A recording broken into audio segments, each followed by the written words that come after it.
Hi everybody, Mitch, the ultimate multi-instrumentalist here. I'm going to play the famous song by the Beatles, the Blackbird. And I checked it out on the YouTube, uh, and I found out that most of the people say that how to play Blackbird on ukulele, blah blah blah. That's fine, okay. But all they are doing is accompaniment. So I'm going to do a solo version. And I haven't found anybody else who do that on the ukulele alone. See if I can do that. Now I'm in C. I think originally it's G, but I'm gonna stick to C because it's an easy key on the ukulele. So here you go.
Like that.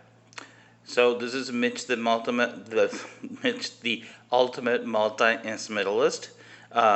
If you liked what you saw, what you watched, uh, subscribe and watch my other videos as well. Thank you.